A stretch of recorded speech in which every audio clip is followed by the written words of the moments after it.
Le 21 juin 1498, l'empereur Maximilien Ier était assis dans ses appartements à Fribourg et signa un décret qui allait mettre fin à près de 4 siècles de vie juive dans l'une des villes les plus riches d'Europe.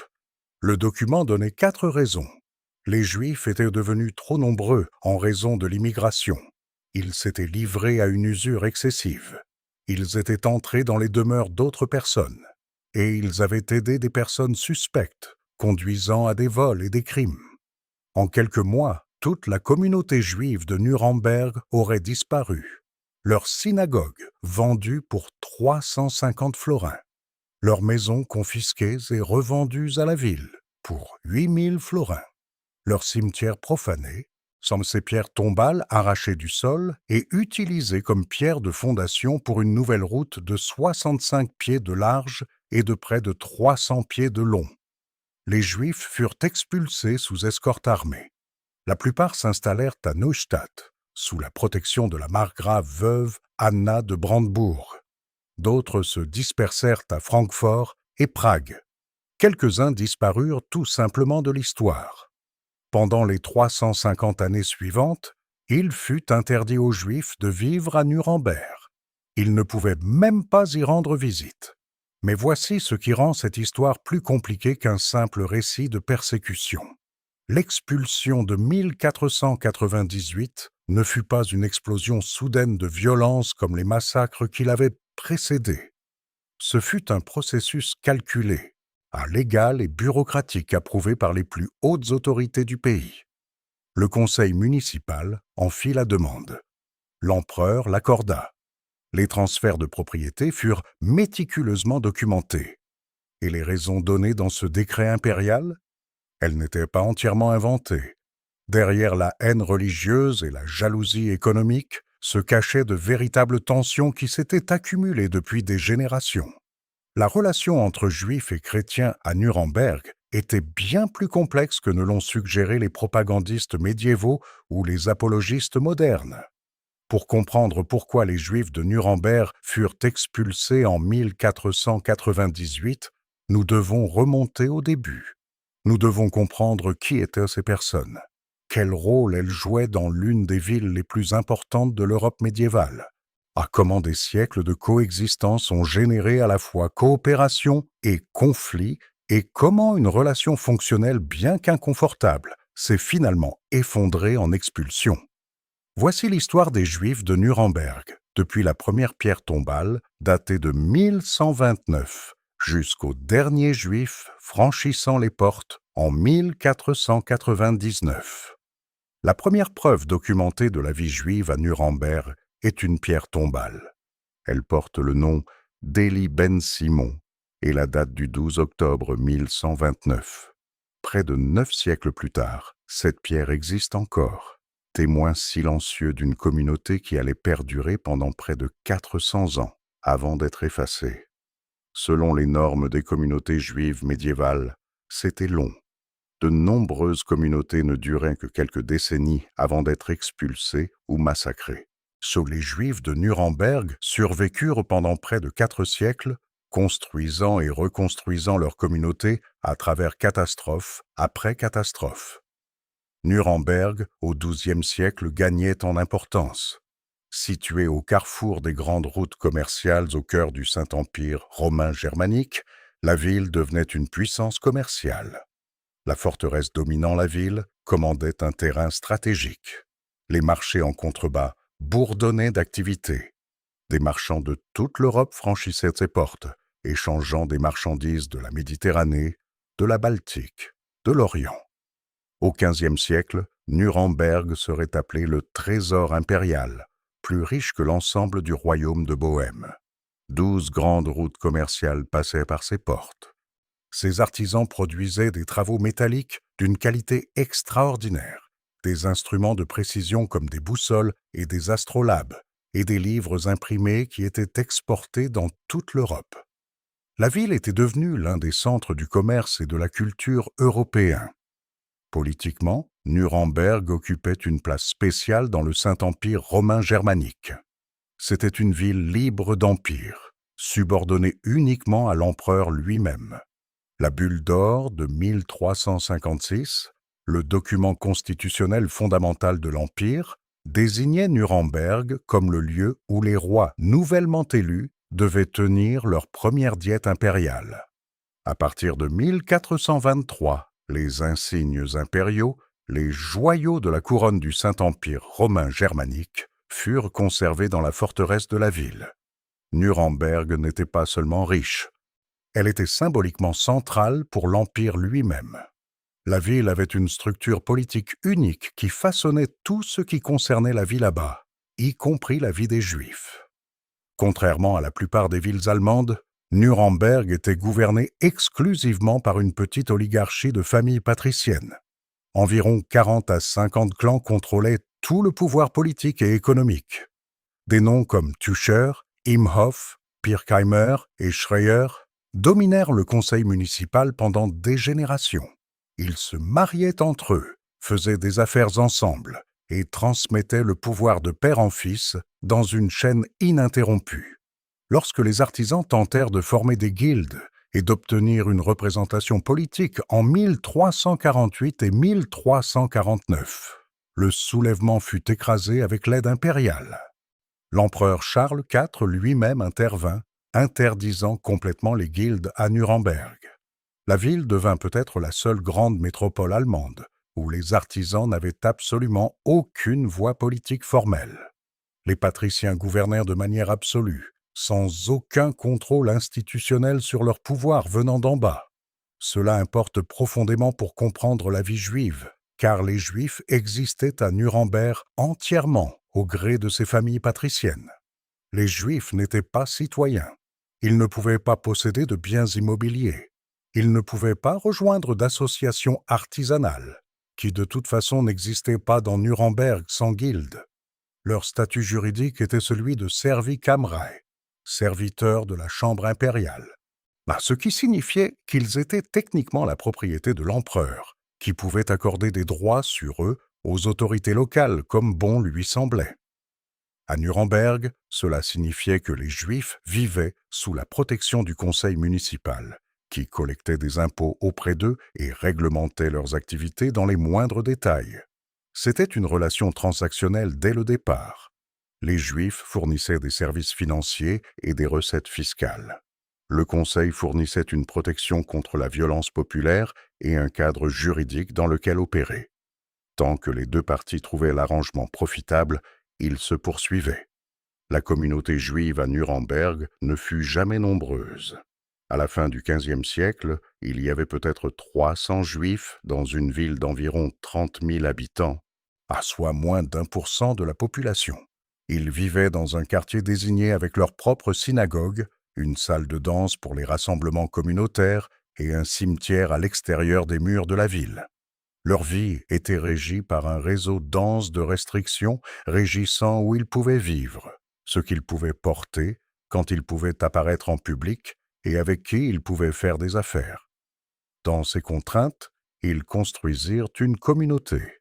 Ils maintinrent leurs traditions religieuses, éduquèrent leurs enfants, célébrèrent leurs fêtes et pleurèrent leurs morts. Ils menaient des affaires, réglaient des différends et organisaient une assistance mutuelle pour les pauvres et les malades. Ils étaient une communauté au sein d'une communauté, séparés mais connectés à la ville plus large autour d'eux. Que faisaient réellement les Juifs de Nuremberg pour gagner leur vie? L'image populaire est celle des prêteurs d'argent, et il y a du vrai dans cette image.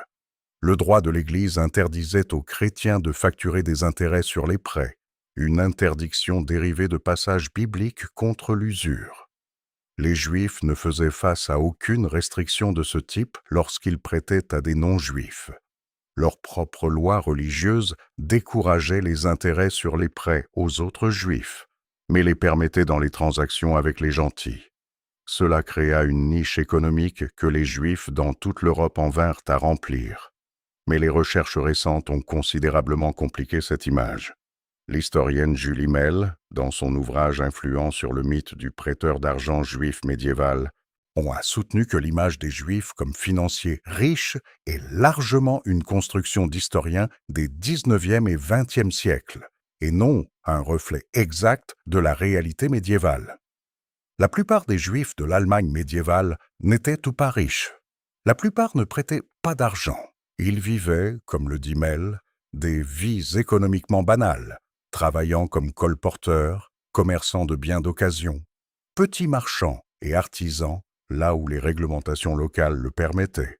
Le prêt d'argent qui avait lieu n'était souvent pas particulièrement rentable.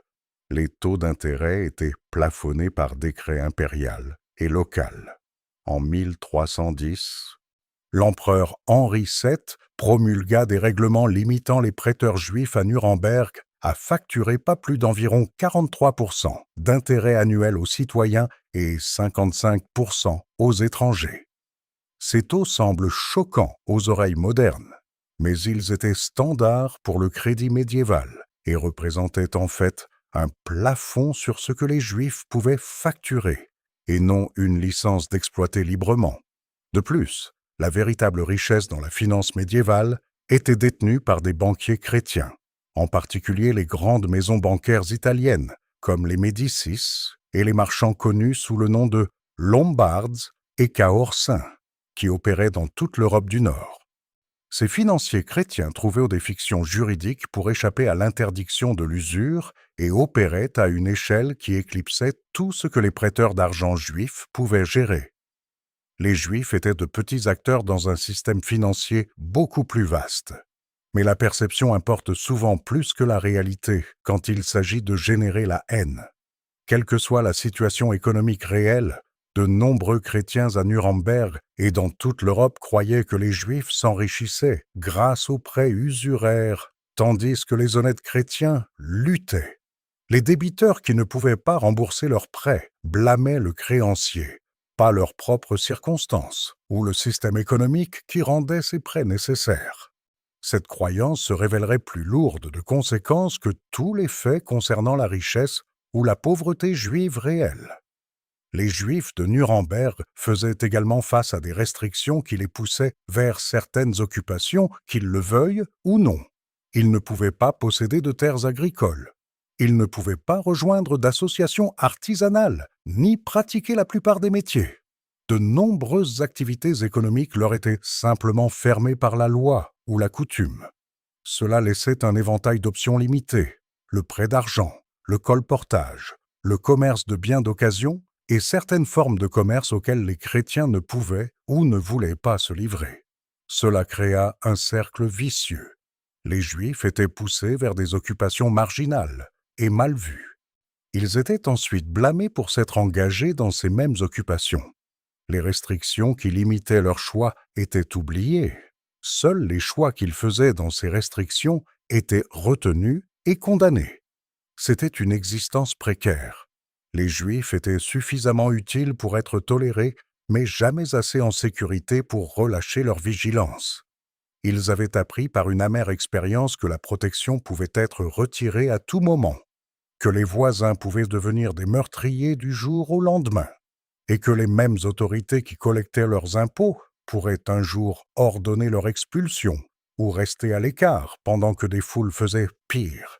Ils avaient des raisons d'avoir cette vigilance. Bien avant 1498, les Juifs de Nuremberg avaient survécu à des catastrophes qui tuèrent des centaines de membres de leur communauté. Le souvenir de ces catastrophes façonna tout dans leur façon de vivre. Par un jour de printemps en 1298, une rumeur commença à se répandre dans la petite ville de Röttingen, en Franconie, non loin de Nuremberg.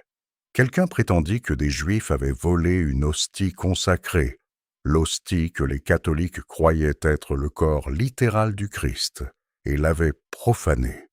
Peut-être l'avaient-ils poignardée, la faisant saigner. Peut-être l'avaient-ils brûlée ou piétinée.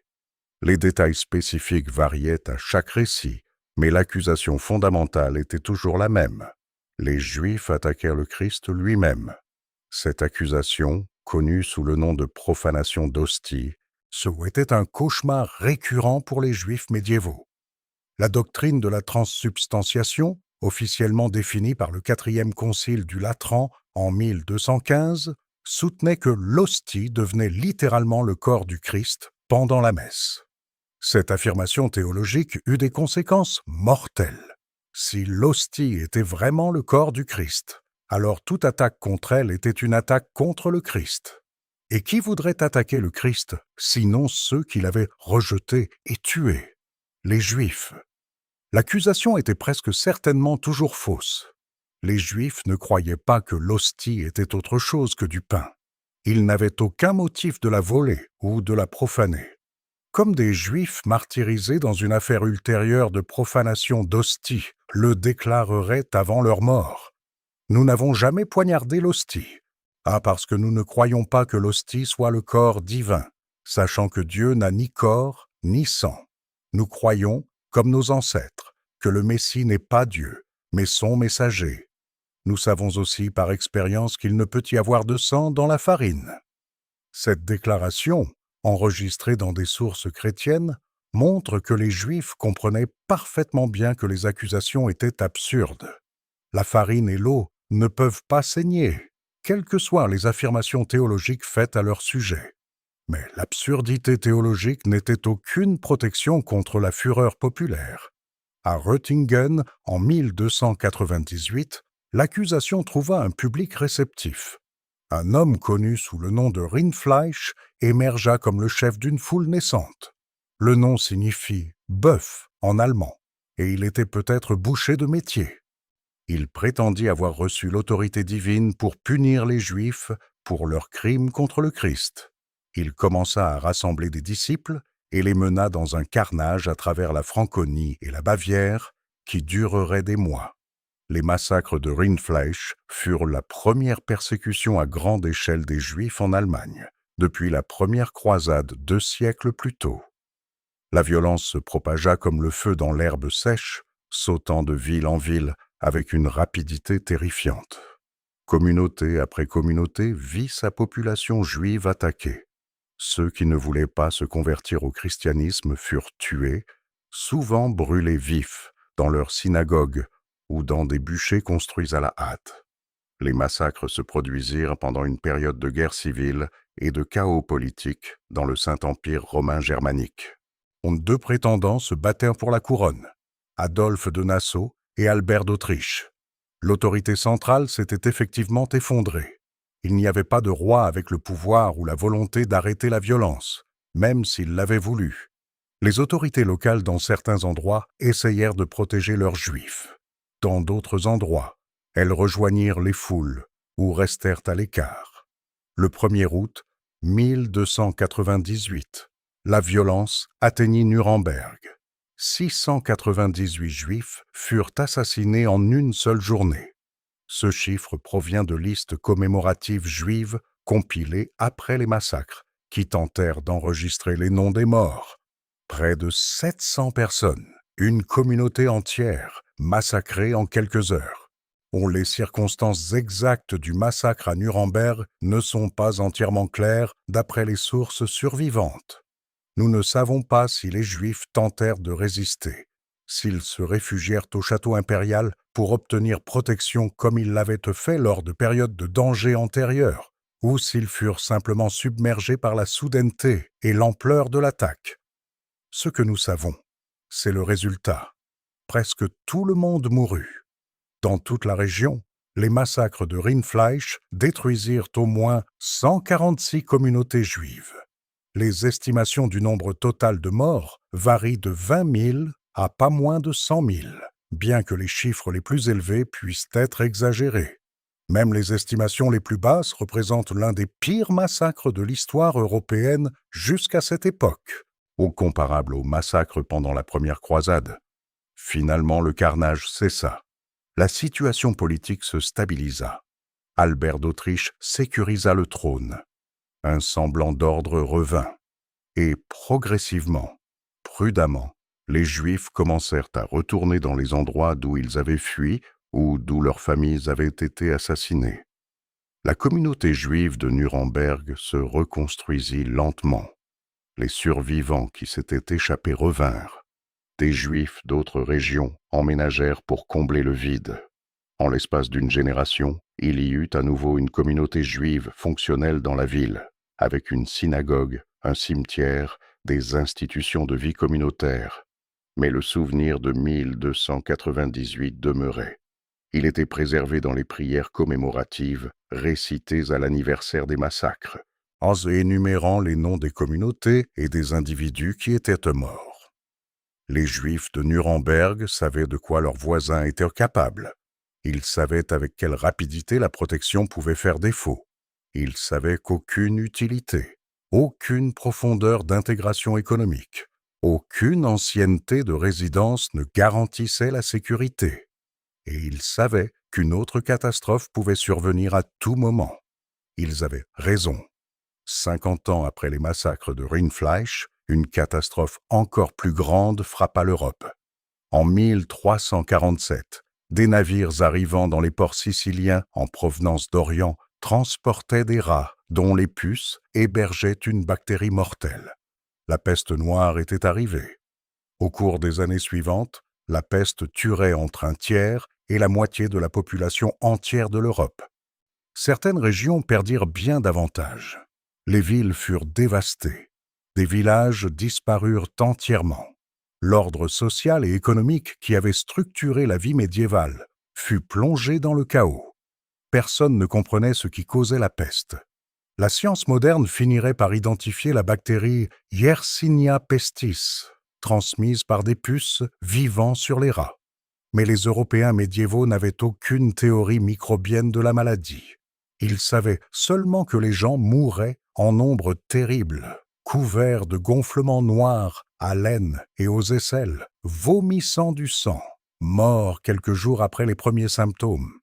Ils cherchèrent des explications. Certains y virent une punition divine pour le péché. Des mouvements de flagellants surgirent, à groupes de pénitents qui se fouettaient jusqu'au sang lors de processions publiques, espérant détourner la colère de Dieu. D'autres accusèrent des phénomènes cosmiques, la conjonction des planètes, des tremblements de terre qui avaient libéré des vapeurs empoisonnées de la terre, et beaucoup d'entre eux décidèrent que les Juifs étaient responsables. L'accusation était que les Juifs avaient empoisonné les puits, propageant délibérément la peste pour détruire la société chrétienne. Ils auraient concocté un poison à partir d'araignées, de lézards, de grenouilles, de cœurs humains et d'hosties consacrées, et l'auraient introduit dans les sources d'eau à travers l'Europe. Cela expliquait pourquoi les chrétiens mouraient, tandis que les Juifs, ceux qui puisaient l'eau de puits séparée et dont les pratiques alimentaires et d'hygiène différaient des normes chrétiennes, semblaient mourir moins. L'accusation était absurde à première vue. Les Juifs mouraient de la peste tout comme les autres. Ils buvaient au même puits dans de nombreux endroits. Ils n'avaient aucun motif de détruire les communautés dans lesquelles ils vivaient, et aucun moyen de créer ou de propager une maladie qui déroutait les plus grands médecins de l'époque. Leur taux de mortalité légèrement inférieur dans certains endroits, s'il existait réellement, pouvait s'expliquer par leur isolement relatif dans les quartiers juifs et leurs pratiques religieuses exigeant de fréquents lavages des mains. Rien de tout cela n'importait. L'accusation fournissait quelqu'un à blâmer, quelqu'un à punir, sous quelqu'un dont la mort pourrait d'une manière ou d'une autre arrêter les morts.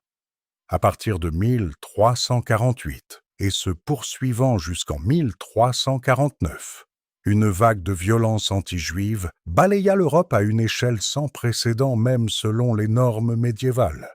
Ce n'était pas une épidémie régionale comme les massacres de Rindfleisch.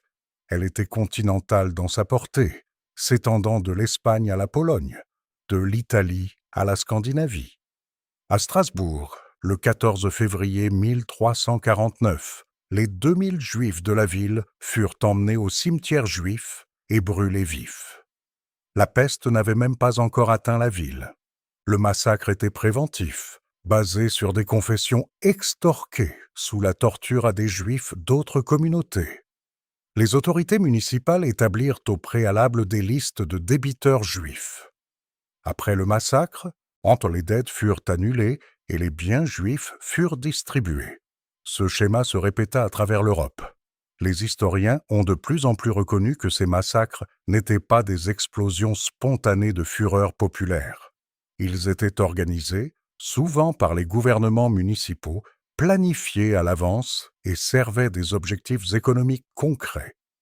La violence annulait les dettes dues aux prêteurs juifs et permettait la saisie des biens juifs. La rhétorique était religieuse. La motivation était souvent financière. Le 5 décembre 1349, la violence atteignit Nuremberg pour la deuxième fois en un demi-siècle. 560 juifs furent brûlés sur le bûcher. Le quartier juif fut détruit. La synagogue fut démolie. Sur son emplacement, au cours des années suivantes, la ville construirait la Frauenkirche, l'église Notre-Dame, une belle église gothique qui se dresse encore aujourd'hui sur la place du marché central de Nuremberg, le Hauptmarkt. Les visiteurs de Nuremberg aujourd'hui peuvent admirer les délicats remplages de pierre de la Frauenkirche et sa célèbre horloge mécanique où les figures des 7 électeurs font le tour de l'empereur trônant chaque jour à midi. Peu réalisent qu'ils se tiennent sur un site imbibé de sang juif où se dressait autrefois une synagogue avant qu'elle ne soit détruite et sa congrégation assassinée. Une fois de plus, une communauté entière fut détruite. Une fois de plus, les survivants se dispersèrent. Mais cette fois, étonnamment, l'expulsion fut brève. Les Juifs furent réadmis à Nuremberg en 1352, seulement 3 ans après le massacre. Pourquoi ? La réponse révèle quelque chose d'important sur la nature de la violence anti-juive médiévale. La ville avait besoin des Juifs. Les fonctions économiques qu'ils avaient remplies, notamment le prêt d'argent et certaines formes de commerce, étaient toujours nécessaires. Les Juifs partis, ces fonctions n'étaient soit pas remplies, soit devaient être assumées par d'autres moins expérimentés. Les familles patriciennes qui gouvernaient Nuremberg prirent une décision calculée selon laquelle les Juifs étaient plus utiles vivants et présents que morts et partis. Tel était le schéma à travers l'Europe. Des expulsions et des massacres suivis de réadmissions lorsque les conséquences économiques devenaient apparentes. Les Juifs étaient pris au piège d'un cycle mortel. Ils étaient suffisamment nécessaires pour être tolérés, pas suffisamment haïs pour être attaqués, suffisamment résilients pour survivre et suffisamment utiles pour être invités à revenir. Jusqu'à la prochaine explosion de violence, et celle d'après. La communauté qui se reconstruisit à Nuremberg après 1352 était la communauté qui serait finalement expulsée en 1498. Pendant un siècle et demi, environ 6 générations, ils vécurent dans l'ombre de ces massacres. Ils construisirent des maisons, élevèrent des familles, menèrent des affaires, tout en ne sachant jamais quand la prochaine catastrophe viendrait. Le XVe siècle apporta de nouvelles pressions à la communauté juive de Nuremberg, alors même que la ville atteignait l'apogée de sa richesse et de son influence. Le succès même qui rendit Nuremberg grande rendit également la résidence juive plus précaire. La ville était en plein essor. Sa population passa de peut-être 20 000 habitants au milieu du XVe siècle à 30 000 ou plus à la fin du siècle. Ces marchands commerçaient à travers l'Europe. Ces artisans, bien qu'on leur refusât l'organisation en guildes, produisaient des biens d'une qualité extraordinaire, travail du métal, instruments de précision, armures, livres imprimés. Nuremberg devenait l'une des villes principales du monde germanophone. Ce succès engendra une certaine confiance, voire une arrogance, parmi les dirigeants patriciens. Ils ne se sentaient plus dépendants des services financiers juifs, comme leurs ancêtres avaient pu l'être. La banque chrétienne se développait. Les grandes familles marchandes avaient leur propre source de capital, leur propre réseau de crédit. Les maisons bancaires italiennes fournissaient des services financiers sophistiqués que les prêteurs juifs ne pouvaient égaler. La niche économique que les Juifs avaient occupée se rétrécissait. Dans le même temps, l'hostilité religieuse envers les Juifs s'intensifiait dans toute l'Europe, et Nuremberg ne faisait pas exception. Le XVe siècle vit un renouveau de la prédication mendiante contre les Juifs, avec des frères dominicains et franciscains attisant la haine depuis les chaires et sur les places publiques.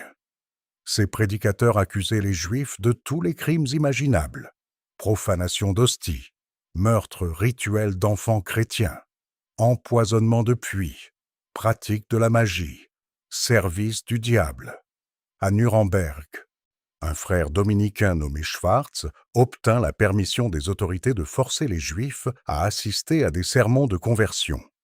Les Juifs n'avaient d'autre choix que de s'asseoir et d'écouter, tandis que leur foi était attaquée, leurs écritures déformées, et qu'on les exhortait à abandonner la religion de leurs ancêtres. Ces sermons obligatoires étaient humiliants et potentiellement dangereux, car ils pouvaient attiser le sentiment populaire contre les Juifs qui en étaient l'objet. La chronique de Nuremberg, publiée en 1493, à la fois reflétait et amplifiait les attitudes anti-juives. Cette œuvre massive, écrite par le médecin et humaniste Hartmann Schedel et imprimée par Anton Koberger, était l'un des livres les plus élaborés de son époque.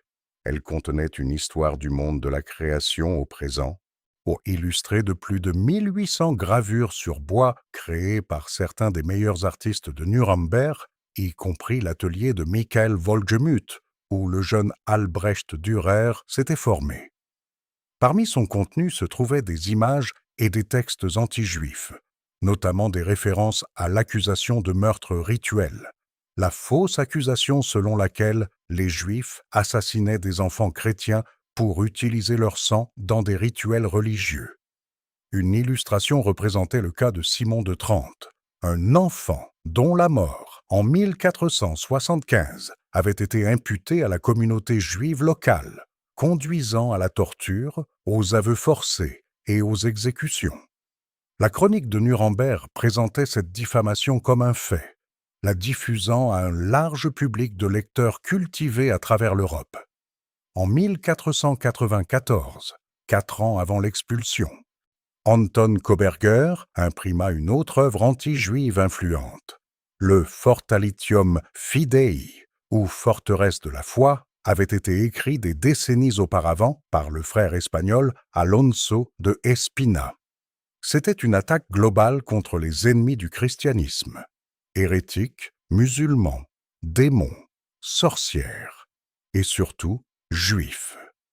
Espina avait écrit l'œuvre en partie pour justifier la persécution des convertis juifs au christianisme, les soi-disant conversos, qu'il accusait de pratiquer secrètement le judaïsme. L'érudit François Soyer a soutenu que l'édition de Nuremberg de 1494 du Fortalitium Fidei faisait partie d'une campagne délibérée pour favoriser le sentiment anti-juif dans la ville. Un citoyen fortuné, peut-être Koberger lui-même, finança l'impression spécifiquement pour répandre cette haine. Le livre parut seulement 4 ans avant que l'expulsion ne soit décrétée. Les fondements intellectuels pour expulser les Juifs étaient soigneusement posés. Mais qu'en était-il des Juifs eux-mêmes durant cette période? Que faisaient-ils qui aurait pu contribuer aux tensions croissantes? Ici, nous devons être prudents. Les sources à notre disposition sont majoritairement chrétiennes, écrites par des personnes hostiles aux Juifs ou au mieux indifférentes à leur sort. Nous devons les lire de manière critique, en reconnaissant à la fois les griefs véritables qu'elles peuvent refléter et les préjugés qui les déforment. Le décret impérial autorisant l'expulsion porta des accusations spécifiques contre les Juifs. Examinons-les tour à tour. Premièrement, que les Juifs étaient devenus trop nombreux par l'immigration. Cela suggère que la communauté juive croissait, soit par accroissement naturel, soit par des Juifs s'installant à Nuremberg depuis ailleurs. Si c'était vrai, cette croissance aurait pu rendre les Juifs plus visibles, plus présents dans la vie quotidienne de la ville, plus difficiles à ignorer. Que cette croissance ait été réellement problématique ou simplement perçue comme telle est impossible à déterminer à partir des preuves survivantes. Deuxièmement, l'accusation d'usure. Les Juifs prêtaient effectivement de l'argent avec intérêt. C'était légal, réglementé et à bien des égards encouragé par les autorités qui taxèrent les profits. Mais légal et détesté ne sont pas contradictoires. Les débiteurs chrétiens qui peinaient à rembourser leurs prêts avaient toutes les raisons de haïr leurs créanciers juifs, même si les taux d'intérêt étaient fixés par décret impérial et que les prêts avaient été volontairement sollicités. La communauté juive de Nuremberg était devenue plus confiante et peut-être plus prospère au cours du siècle et demi depuis le massacre de la peste noire. Certaines familles avaient accumulé des richesses. Certains prêteurs avaient étendu leurs opérations. La communauté avait reconstruit ses institutions et rétabli sa présence dans la ville. Ce succès, modeste selon les normes des grandes maisons marchandes chrétiennes, était suffisamment visible pour générer du ressentiment parmi les chrétiens qui voyaient les Juifs prospérer tandis qu'eux peinaient. Les sources contemporaines de Nuremberg parlent de usure immodérée et de cupidité insatiable parmi les Juifs. Ces phrases apparaissent dans les annales de Nuremberg, qui notaient que les Juifs vivaient très bien dans la ville et devenaient de plus en plus arrogants et effrénés. Un tel langage reflète la perception chrétienne, pas nécessairement la réalité juive. Mais les perceptions ont des conséquences. L'analyste qui écrivit ces mots les croyait, et beaucoup de ses lecteurs aussi. Certains prêteurs juifs étaient-ils agressifs dans la poursuite des dettes? Très certainement. Les sources décrivent des juifs entrant dans les maisons pour recouvrer ce qui était dû. Dans une société où le recouvrement de créances pouvait être une question de survie tant pour le créancier que pour le débiteur, la poursuite agressive du remboursement n'était pas inhabituelle, mais c'était particulièrement ressenti lorsque les Juifs le faisaient. Certains taux d'intérêt étaient-ils vécus comme oppressifs par les emprunteurs? Très probablement. Les taux, bien que légalement plafonnés, étaient encore substantiels, et la capitalisation pouvait transformer une dette gérable en un fardeau écrasant avec le temps. Cela justifiait-il l'expulsion? C'est une question entièrement différente. Les chrétiens prêtaient aussi de l'argent, souvent à des taux équivalents ou supérieurs, par le biais de fictions juridiques qui contournaient l'interdiction de l'usure. Mais le prêt juif était visible, marqué, associé à une minorité méprisée. Le prêt chrétien était simplement des affaires. La troisième accusation, que les Juifs avaient pénétré dans les demeures d'autres personnes, est obscure. Elle peut faire référence aux collecteurs de dettes juifs entrant dans les foyers chrétiens pour exiger le paiement. Elle peut refléter l'anxiété concernant les Juifs se déplaçant dans les espaces chrétiens, violant les frontières que la société médiévale tentait de maintenir entre les communautés religieuses. Dans de nombreuses villes, les Juifs étaient limités à certaines zones et certaines heures. Si les Juifs de Nuremberg s'aventuraient au-delà de ces limites, cela aurait été remarqué et ressenti. La quatrième accusation, que les Juifs avaient aidé des personnes suspectes menant au vol et au crime, est plus grave mais aussi plus difficile à évaluer. Les Juifs de Nuremberg recevaient-ils des biens volés? Hébergeaient-ils des criminels? Servaient-ils de receleurs pour les voleurs? L'accusation a l'aspect d'une accusation fourre-tout, du genre ajoutée pour justifier une décision déjà prise. Mais il n'est pas impossible que certains Juifs se soient livrés à de telles activités. La pauvreté juive, les restrictions sur les occupations légales et la marginalisation de la société dominante pouvaient pousser des individus vers des activités illégales, tout comme ces facteurs le font dans toute communauté marginalisée. La réponse honnête est que nous ne pouvons pas pleinement évaluer ces accusations. Les preuves sont fragmentaires, biaisées, et produites par ceux qui voulaient justifier l'expulsion. Ce qui semble clair, c'est qu'au cours des années 1490, le Conseil patricien de Nuremberg avait décidé que les Juifs ne valaient plus la peine d'être protégés. Pourquoi les dirigeants de Nuremberg choisirent-ils l'expulsion en 1498 plutôt qu'à un moment antérieur, ou pas du tout? Plusieurs facteurs convergèrent dans la dernière décennie du XVe siècle. Le calcul économique avait changé. Un historien a décrit le Conseil comme froidement confiant, qu'il n'avait plus besoin des Juifs pour la stabilité financière.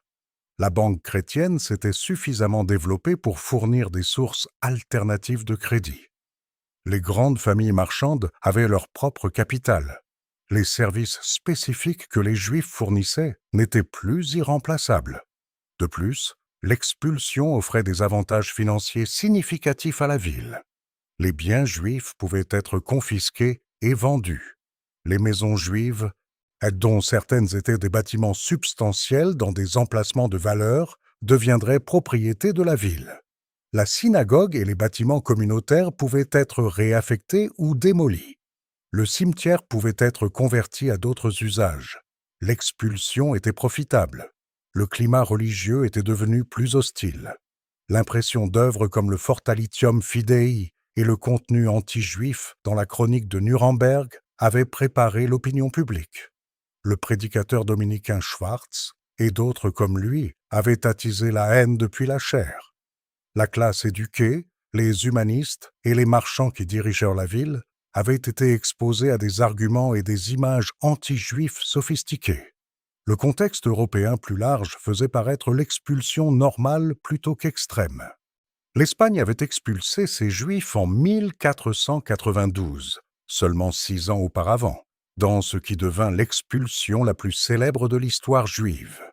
Les monarques espagnols, Ferdinand et Isabelle, fraîchement sortis de la conquête du dernier royaume musulman de la péninsule ibérique, décidèrent que l'Espagne devait être unifiée religieusement. Les Juifs qui ne voulaient pas se convertir devaient partir. Des centaines de milliers s'enfuirent au Portugal, en Afrique du Nord et dans l'Empire ottoman. En 1496, le Portugal emboîta le pas, bien que là-bas le gouvernement forçât la conversion plutôt que de permettre l'émigration. D'autres villes et territoires allemands expulsaient des Juifs tout au long du siècle. L'Autriche avait expulsé les Juifs de Styrie et de Carinthie en 1496. Des villes à travers les terres allemandes avaient fait de même à diverses époques. En 1498, l'année du décret de Nuremberg, les Juifs furent également expulsés de Navarre et firent face à des pressions en Lituanie. L'historien Rowan Doran a noté que les expulsions de prêteurs d'argent, tant juifs que chrétiens, étaient devenues presque routinières dans l'Europe de la fin du Moyen Âge. Les banquiers chrétiens italiens, connus sous le nom de Lombards, faisaient face à l'expulsion de diverses villes, tout comme les Juifs. La pratique de l'expulsion s'était normalisée comme outil politique, utilisé contre tout groupe perçu comme pratiquant le prêt usuraire. Les Juifs étaient les cibles les plus fréquentes, mais ils n'étaient pas les seuls. Nuremberg suivait une tendance continentale, ne pionnier pas d'une politique radicale.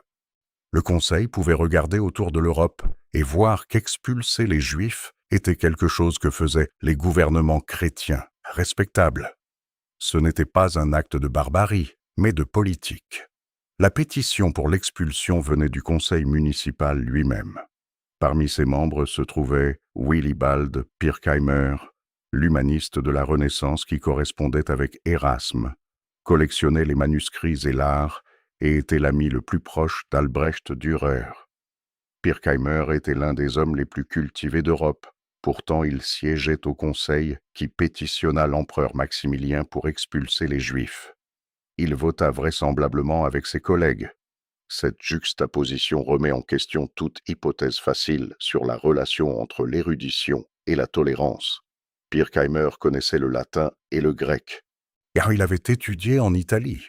Il collectionnait les textes anciens et correspondait avec les principaux érudits de son époque. Et il aida à mettre fin à 4 siècles de vie juive à Nuremberg. Humanisme et haine pouvaient coexister tout à fait confortablement dans la même personne, la même salle du conseil, la même ville. L'empereur Maximilien approuva la demande parce que cela lui coûtait peu et plaisait à une ville puissante. Les Juifs étaient ses servicamerae, sa propriété en théorie juridique. Mais en pratique, ils étaient des pions de négociation, à échanger contre un avantage politique. Le Conseil les voulait partis. Le Conseil était utile à l'empereur. Les Juifs n'étaient pas assez utiles pour être protégés. C'est ainsi que se produisaient les expulsions, non pas par des foules submergeant l'autorité, comme dans les massacres de 1298 et 1349, mais par la machinerie ordonnée du gouvernement. Pétition, approbation, décret, mise en œuvre, formes légales observées à chaque étape, transfert de propriété soigneusement documenté, les Juifs expulsés non pas par la fureur, mais par la bureaucratie. Le 21 juin 1498, l'empereur Maximilien émit son décret depuis Fribourg. Les Juifs de Nuremberg étaient autorisés à être expulsés. Leurs propriétés seraient transférées à la ville et au bailli impérial Wolfgang von Parsberg. La mise en œuvre fut bureaucratique et minutieuse. Les maisons juives furent évaluées et vendues à la ville pour 8000 florins, certainement moins que leur valeur marchande. La synagogue et la salle de danse furent vendues pour 350 florins. C'étaient des transactions formelles, enregistrées dans des documents officiels, en prêtant un air de légitimité à ce qui était en fait un vol légalisé. Le cimetière reçut un traitement particulièrement brutal. Ce n'était pas simplement de l'efficacité administrative, mais une profanation délibérée. Les bâtiments sur le terrain du cimetière furent soit brûlés, soit démolis. Une rue fut tracée à travers le terrain funéraire lui-même. Les pierres tombales, y compris peut-être cet ancien marqueur pour Elijah ben Simon de 1129, furent arrachées de la terre et utilisées comme pierres de fondation pour une route large de 65 pieds et longue de 279 pieds. Ce traitement du cimetière était une humiliation intentionnelle. Les Juifs médiévaux, comme les Juifs à travers l'histoire, tenaient la sainteté des lieux de sépulture comme une obligation religieuse profonde, car les morts devaient reposer sans être dérangés jusqu'à la résurrection.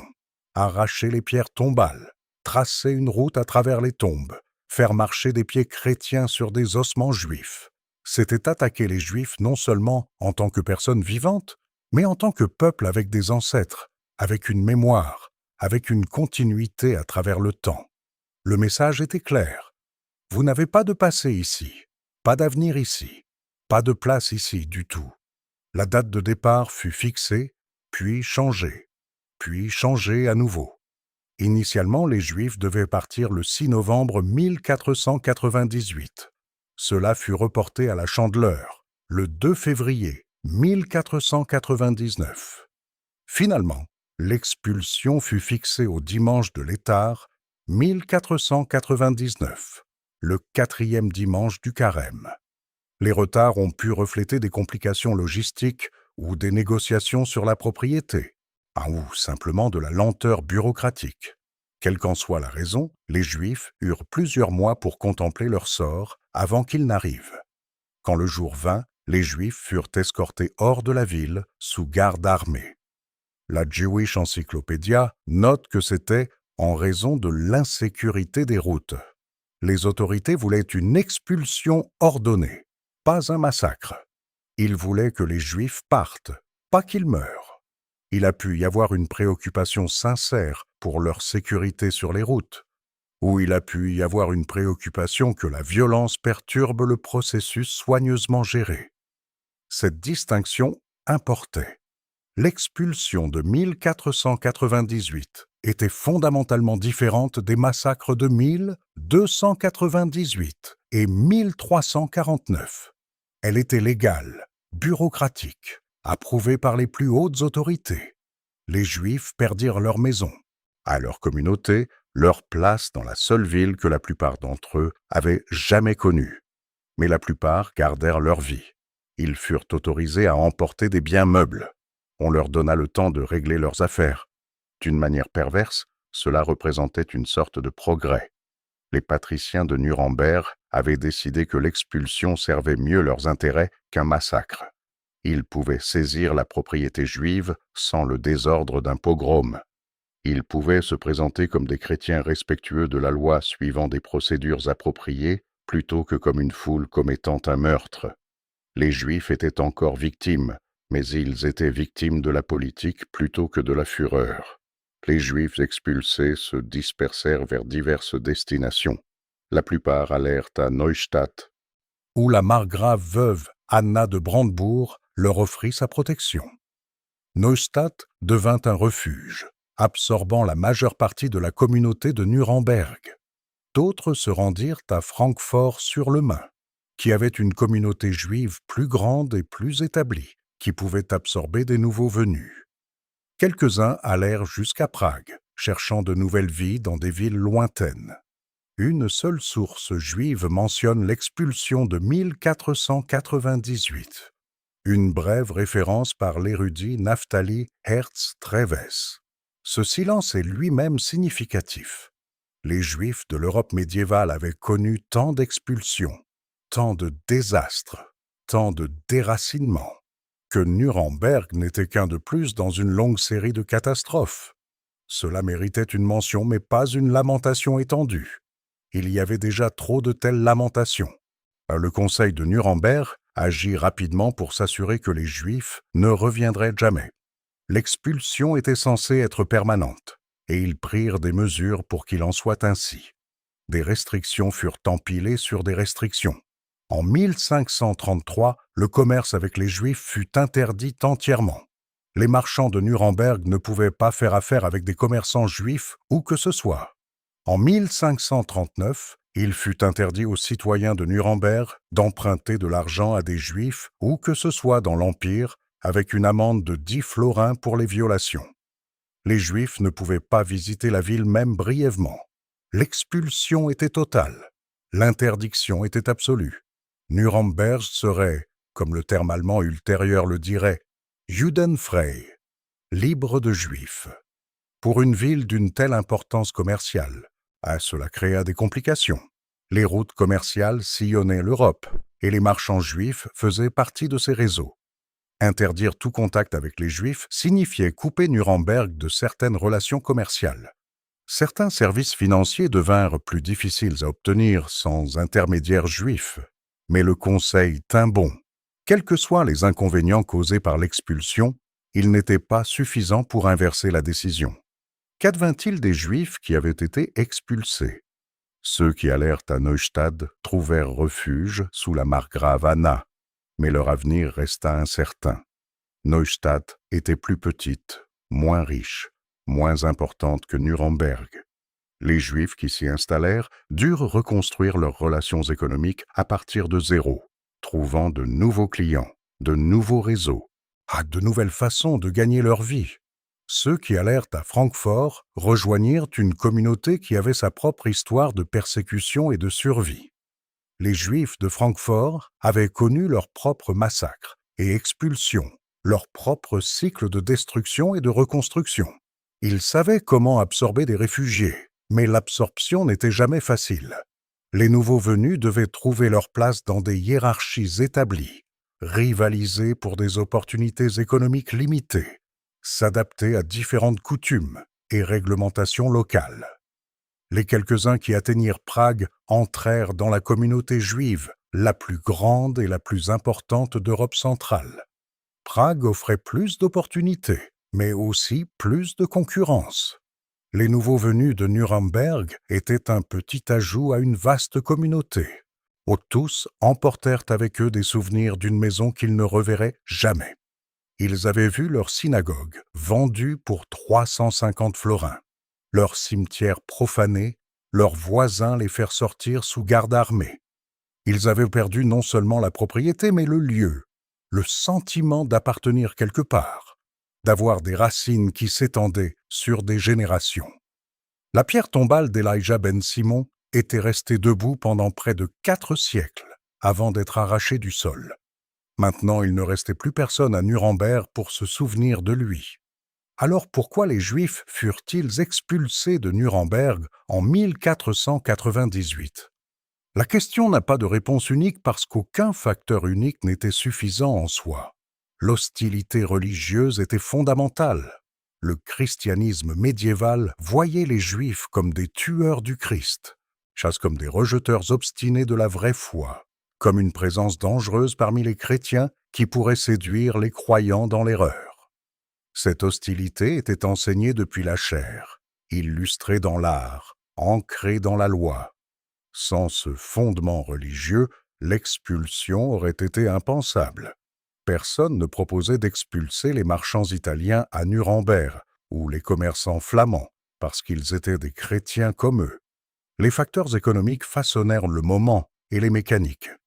Les Juifs servaient des fonctions économiques qui généraient du ressentiment, même en remplissant des niches nécessaires. Le prêt d'argent à intérêt, quelles que soient les raisons structurelles qui poussaient les Juifs, créaient de la haine parmi les débiteurs. La perception que les Juifs s'enrichissaient pendant que les chrétiens luttaient alimentait la rage, que la perception soit exacte ou non.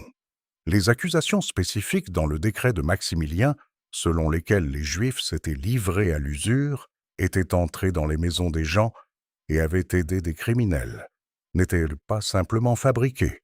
Les prêteurs d'argent juifs facturaient effectivement des intérêts. Les Juifs menaient effectivement des affaires qui les amenaient dans les espaces chrétiens. Si des Juifs ont réellement aidé des criminels est inconnu, mais l'accusation exploitait des craintes authentiques et peut-être des incidents authentiques. La relation entre Juifs et chrétiens n'était pas simplement la persécution d'un côté et l'innocence de l'autre. Elle était complexe, tendue, marquée par des frictions sur plusieurs fronts. Les facteurs politiques déterminèrent le moment. Le conseil patricien était sûr de son pouvoir, confiant dans sa richesse, persuadé que les services économiques juifs n'étaient plus essentiels. La tendance européenne plus large d'expulsion faisait paraître de telles actions normales. L'empereur était disposé à approuver la demande. Toutes les pièces s'alignèrent pour l'expulsion d'une manière qu'elles ne l'avaient pas fait auparavant. Et sous tout cela se trouvait la vulnérabilité fondamentale de l'existence juive dans l'Europe médiévale. Les Juifs n'avaient aucun pouvoir politique. Ils ne pouvaient pas voter ou occuper de fonctions. Ils n'avaient aucune force militaire pour se défendre. Ils dépendaient entièrement de la protection d'autorités qui pouvaient retirer cette protection à tout moment, pour n'importe quelle raison ou sans raison du tout. Quand le Conseil décida que les Juifs devaient partir, les Juifs n'avaient aucun recours. C'est la vérité inconfortable sur les relations judéo-chrétiennes médiévales. C'étaient des relations d'inégalité fondamentale, dans lesquelles les Juifs survivaient à la tolérance de chrétiens qui pouvaient mettre fin à cette tolérance quand ils le choisissaient. Certains choisirent de ne pas le faire, permettant aux Juifs de vivre parmi eux pendant des générations. D'autres choisirent l'expulsion ou le massacre. Les Juifs pouvaient influencer ces choix à la marge, mais ne pouvaient jamais les contrôler. Les Juifs qui sortirent de Nuremberg le dimanche de l'Étard, 1499, emportèrent avec eux près de 4 siècles de mémoire. Ils se souvenaient de la première communauté, remontant à la pierre tombale d'Elijah ben Simon en 1129. Ils se souvenaient du massacre de 1298, quand 698 personnes moururent en un seul jour. Ils se souvenaient de l'incendie de 1349, quand 560 furent tués et leur synagogue détruite. Ils se souvenaient des générations entre les deux, des années ordinaires d'une vie vécue sous une pression extraordinaire. Ils marchaient vers un avenir incertain. Ils ne savaient pas qu'on leur interdirait le retour pendant 350 ans. Ils ne savaient pas que leurs descendants reviendraient finalement, construiraient une nouvelle communauté, la verraient prospérer, puis la verraient détruite à nouveau de manière qu'ils n'auraient pas pu imaginer. Ils savaient seulement qu'ils partaient, que leur maison était perdue. Pendant 3 siècles et demi, Nuremberg resta fermé aux Juifs. Le premier Juif autorisé à s'y installer après 1499 fut un agent de loterie nommé Simon Wolfkehl, admis au début du XIXe siècle. En 1824, une jeune fille juive nommée Caroline Lévy fut autorisée à rester pour apprendre les travaux de fantaisie. En 1839, Joseph Wassermann, un conducteur de poste vétéran, fut autorisé à vivre dans la ville. Ce n'étaient pas des réadmissions d'une communauté, c'étaient des exceptions individuelles à contre-cœur. L'interdiction d'installation juive resta en vigueur jusqu'en 1850, plus de 350 ans après l'expulsion. Ce fut alors que le premier citoyen juif fut officiellement accepté à Nuremberg. En 1857, les Juifs de Nuremberg se constituèrent en communauté indépendante. Il y avait 6 membres. À la fin du XIXe siècle, la communauté avait grandi à quelque 5600 personnes. Ils construisirent une grande synagogue en 1874. Ils devinrent marchands de houblon, banquiers, fabricants de jouets. Ils contribuèrent à l'économie et à la culture de la ville. Ils pensèrent, peut-être, qu'ils avaient finalement trouvé une place sûre à Nuremberg. Ils avaient tort. Mais c'est une autre histoire, trop terrible pour être racontée dans ce récit d'expulsion médiévale. Ce qui reste de 1498 est la mémoire et le sens que nous en faisons. Les rues tracées sur le cimetière médiéval ont disparu maintenant. La Frauenkirche construite sur le site de la synagogue détruite se dresse toujours, une belle église sur une fondation imbibée de sang. Les pierres tombales qui ont pu être récupérées ont été préservées. L'histoire ne peut pas être défaite, mais elle peut être remémorée. Les Juifs de Nuremberg furent expulsés parce qu'ils étaient vulnérables, parce qu'ils étaient utiles jusqu'à ce qu'ils ne le soient plus, parce qu'ils étaient haïs pour des raisons à la fois irrationnelles et compréhensibles, et parce que personne avec du pouvoir ne choisit de les protéger. Ils furent victimes de forces plus grandes que toute communauté individuelle ne pouvait résister, mais aussi de décisions spécifiques par des personnes spécifiques qui auraient pu choisir autrement. Leur histoire n'est pas simple. Elle ne se divise pas proprement en méchants et en victimes, bien que la vilainie fût réelle et les victimes nombreuses. C'est une histoire de coexistence et de conflit, d'utilité et de ressentiment, de protection vendue puis retirée, à de massacres ayant survécu et d'expulsions bureaucratiques accomplies. C'est l'histoire de la vie juive médiévale dans toute sa complexité précaire. Et au final, c'est une histoire de survie. Les Juifs expulsés de Nuremberg en 1499 n'ont pas disparu. Ils sont allés à Neustadt, à Francfort, à Prague, et ils ont reconstruit leur vie. Leurs descendants se sont dispersés plus loin, vers d'autres villes, d'autres pays, d'autres continents. Certains sont retournés à Nuremberg des siècles plus tard. Certains n'ont jamais oublié d'où leurs ancêtres avaient été expulsés. La communauté d'Elijah ben Simon, dont la pierre tombale marquait 1129, la communauté qui survécut à 1298 et 1349, pour n'être expulsée qu'en 1499. Cette communauté ne s'est pas achevée. Elle s'est transformée, dispersée. Elle a perduré. C'est peut-être la chose la plus importante à retenir. L'expulsion devait être une fin. Elle ne le fut pas. Si vous avez trouvé cette histoire intéressante, cette prochaine vidéo vous choquera. Cliquez juste ici pour la regarder maintenant.